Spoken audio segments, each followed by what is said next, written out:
പ്രിയപ്പെട്ട കൂട്ടുകാരെ, വിദ്യ എജു മീഡിയയിലേക്ക് സ്വാഗതം. നമ്മൾ ഇന്ന് ഡിസ്കസ് ചെയ്യുന്നത് ജയശങ്കർ പ്രസാദിൻ്റെ മധുഋതു എന്ന കവിതയാണ്. നമുക്ക് എക്സാമിന് കൂടുതൽ മാർക്ക് സ്കോർ ചെയ്യാൻ നമുക്ക് ആ എക്സാം ബേസ് ആയിട്ടുള്ള ക്വസ്റ്റ്യൻസ് നമ്മൾ ഇന്ന് ഡിസ്കസ് ചെയ്യുന്നുണ്ട്. ഇത് നിങ്ങൾ പഠിച്ചാൽ നിങ്ങൾക്ക് തീർച്ചയായിട്ടും 90% മാർക്ക് നമുക്ക് ഹിന്ദിക്ക് മേടിക്കാൻ സാധിക്കും, വളരെ പ്രയാസമില്ലാതെ തന്നെ. ഒന്നാമത്തെ ക്വസ്റ്റ്യൻ നോക്കിക്കോളൂ. മധുഋതു കവിത की पंक्तियाँ पढ़िए. इस एकांत सृजन में कोई कुछ बाधा मत डालो, जो कुछ अपने सुंदर से दे देने दो इनको. वसंत सृजन का समय है. कवितांश का विश्लेषण करके अपना मत लिखिए. ഇത്രയും വരികൾ തന്നിട്ട് ആ കവിതാംശത്തെ ആസ്പദമാക്കി നമ്മൾ നമ്മളുടെ അഭിപ്രായം രേഖപ്പെടുത്തണം. അങ്ങനെ ക്വസ്റ്റ്യൻ ചോദിക്കാം. അതൊരു 3 മാർക്കിനോ വല്ലോ നമുക്ക് ചോദിക്കാവുന്നതാണ്. അപ്പോൾ നമ്മൾക്ക് ആദ്യം ഈ കവിത എഴുതിയതാരാണ്, അദ്ദേഹത്തെ പറ്റി എഴുതണം. അതിനുശേഷം നമുക്ക് ഈ കവിതയുടെ ആശയം എഴുതാം. നോക്കിക്കോളൂ. हिंदी के प्रसिद्ध कवि श्री जयशंकर प्रसाद की एक छोटी कविता മധുഋതു से ली गई पंक्तियाँ है ये. ഹിന്ദിയിലെ പ്രസിദ്ധ കവിയായ ശ്രീ ജയശങ്കർ പ്രസാദിൻ്റെ ചെറിയ കവിതയായ മധുഋതുവിൽ നിന്നെടുത്തിട്ടുള്ള വരികളാണ് ഇത്. कवि के मत में प्रकृति स्वयं अपने में भरी चीज़ों को सजाकर उनका सौंदर्य बढ़ाती है. കവിയുടെ അഭിപ്രായത്തിൽ പ്രകൃതി സ്വയം തൻ്റെ ചുറ്റുപാടും എല്ലാം നല്ല ഭംഗിയായിട്ട് അലങ്കരിക്കുകയാണ് ചെയ്യുന്നത്. അതായത് പ്രകൃതിയിലുള്ള എല്ലാ വസ്തുക്കളും നിറച്ച് പ്രകൃതി തൻ്റെ സൗന്ദര്യം വർദ്ധിപ്പിക്കുന്നു. എങ്ങനെ? ജൈസെ പല്ലവോം സെ ഭരെ പൗധേ, മലയാനിൽ സെ പുളകിത് കമൽ, ലാൽ രംഗ് കാ പ്രഭാത് അവർ ഓസെ ഭര അന്തരീക്ഷ്. അതിനുദാഹരണമായിട്ട് പറയുന്നത് പല്ലവോം സെ ഭരെ പൗധേ, ചെടികളിലെല്ലാം മരങ്ങളിലെല്ലാം തളിരുകൾ നിറഞ്ഞിരിക്കുന്നു. മലയാനിൽ സെ പുളകിത് കമൽ, നല്ല മലയാനിലിൻ്റെ കാറ്റേറ്റ് പുളകിതമായ താമര. ലാൽ രംഗ് കാ പ്രഭാത്, ചുവന്ന നിറത്തിലുള്ള പ്രഭാതം. അവർ ഓസെ ഭര അന്തരീക്ഷ്, നമ്മുടെ അന്തരീക്ഷം മുഴുവൻ മഞ്ഞിൻ കണങ്ങളാൽ നിറഞ്ഞിരിക്കുന്നു. कवि हमें बताते हैं कि इस प्रकार के एकांत सृजन में कोई कुछ बाधा मत डालना. കവി പറയുകയാണ്, ഈ ഏകാന്ത കവി പ്രകൃതി ഇവിടെ ഏകാന്ത സൃഷ്ടി നടത്തിക്കൊണ്ടിരിക്കുമ്പോൾ നമ്മൾ ഒരു തരത്തിലും അതിന് തടസ്സം ഉണ്ടാക്കരുത്. ഇൻ പ്രാകൃതിക ചീസോം കി സുന്ദരത വേ ഹമേ ദേത്തേ ഹെ. ഇങ്ങനെയുള്ള ഈ പ്രാകൃതിക വസ്തുക്കളുടെ എല്ലാം, നമുക്ക് ചുറ്റും കാണുന്ന എല്ലാ വസ്തുക്കളുടെ സൗന്ദര്യം നമുക്ക് നല്ലവണ്ണം കവി നൽകുന്നു. അർത്ഥാത് പ്രകൃതി കാ സൗന്ദര്യ ഹമാരേ ലിയേ ഹി അവർ ഹമേം ഉനെ ബഠാന ചാഹിയെ. ഈ പ്രകൃതി സൗന്ദര്യം നമുക്കായിട്ട് നൽകുകയാണ്, നമ്മൾ അതിൻ്റെ ഭംഗി വർദ്ധിപ്പിക്കണം. ഇൻ പങ്ക്തിയോം സെ കവി പ്രകൃതി കെ സംരക്ഷൺ കി ഓർ ഹമാരാ ധ്യാൻ ആകർഷിത് കർത്തേ ഹെ. അങ്ങനെ പറയുന്നതിലൂടെ കവി പറയുന്നത് നമ്മൾ ഈ പ്രകൃതിയെ സംരക്ഷിക്കണമെന്നും ഈ പ്രകൃതിയുടെ സൗന്ദര്യം നശിച്ചു പോവാതെ നമ്മൾ അതിനെ സൂക്ഷിക്കണമെന്നുമാണ് കവി പറയുന്നത്. അടുത്തത് കവിതാംശം തന്നിട്ട് അതിനെ ബേസ് ചെയ്ത് 1 വേർഡ് ആൻസേഴ്സും 3 മാർക്കിൻ്റെ ക്വസ്റ്റ്യനും ചോദിക്കും. അത് മിക്കവാറും എല്ലാ ക്വസ്റ്റ്യൻ പേപ്പറിലും വരുന്നതാണ്. ക്വസ്റ്റ്യൻ വരുന്ന ഇങ്ങനെയാണ്. സൂചന: കവിതാംശ പഠേം അവർ പ്രശ്നോങ്കെ ഉത്തർ ലിഖേ. अरे आ गई है भूली सी यह मधुऋतु 2 दिन को, छोटी सी कुटिया में रच दूँ नई व्यथा साथिन को. वसुधा नीचे ऊपर नभ हो नीड अलग सबसे हो, छाड़ खंड से चिर पदछड़ में भागो सूखे तिनको. ഇത്രയും പങ്ക്തികൾ തന്നിട്ട്, ഇത്രയും വരികൾ തന്നിട്ട് അതിനെ ബേസ് ചെയ്തിട്ടുള്ള ക്വസ്റ്റ്യൻസാണ്. ഇസ് കവിതാംശ കാ രചയിത കോൺ ഹേ? അങ്ങനെ ക്വസ്റ്റ്യൻ ചോദിക്കും. 1 മാർക്കിൻ്റെയാണ്. നമുക്കറിയാം രചയിത ആരാണ്? ജയശങ്കർ പ്രസാദ്. പ്രേം കാ നീഡ് കഹാം സ്ഥിതി ഹേ? പ്രേം കാ നീഡ് എവിടെയാണ് സ്ഥിതി ചെയ്യുന്നത്? പ്രേം കാ നീഡ് ഭൂമി അവർ ആകാശ് കെ ബീച്ച് സ്ഥിതി ഹേ. ഭൂമിയുടെയും ആകാശത്തിൻ്റെയും മധ്യത്തിലാണ് പ്രേം കാ നീഡ് സ്ഥിതി ചെയ്യുന്നത്. सूखे तिनकों को कहाँ भाग जाना है? सूखे तिनकों को जंगल के पतझड़ में भाग जाना है. जंगल के पतझड़ में. जंगल क्या है? വനം.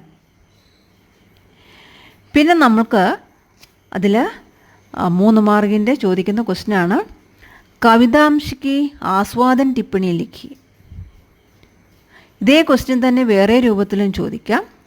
छायावादी की विशेषताओं के आधार पर कवितांश की ആസ്വാദൻ ടിപ്പണി ലിഖി. ഈ കവിതാംശത്തിൻ്റെ ആസ്വാദൻ ടിപ്പണി ലിഖി. അങ്ങനെയും ചോദിക്കാം. നമുക്ക് ഈ ആസ്വാദൻ ടിപ്പണി എഴുതുമ്പോൾ, അതായത് 3 മാർക്കിൻ്റെ ക്വസ്റ്റ്യൻ ചോദിച്ചാൽ നമ്മളെ എല്ലാ ക്വസ്റ്റ്യനും നമ്മൾ ആരാണ് കവിത എഴുതിയതെന്നും ഈ കവിതയുടെ പേര് നമുക്ക് എപ്പോഴും. हिंदी के प्रसिद्ध कवि श्री जयशंकर प्रसाद की एक छोटी कविता मधुर ऋतु से ली गई पंक्तियाँ है ये. ഈ വരികൾ ഹിന്ദിയിലെ പ്രസിദ്ധ കവി ജയശങ്കർ പ്രസാദിൻ്റെ ഒരു ചെറിയ കവിതയായ മധുർ ഋതുവിൽ നിന്നും എടുത്തിട്ടുള്ളതാണ്. कवि के मन में प्रकृति स्वयं अपने में भरी चीज़ों को सजाकर उनका सौंदर्य बढ़ाती है.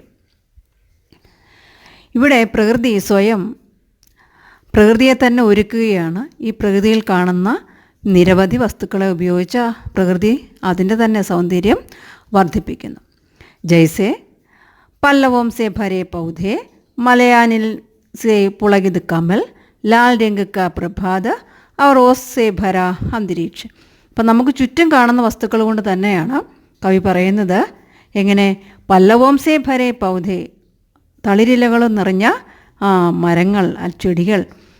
മലയാനിൽ സേ പുളകിത് കമൽ, മലയാനില്ലാൽ തലോടെ ജയിറ്റ് കിടക്കുന്ന പുളകിതമാകുന്ന താമരപ്പൂ.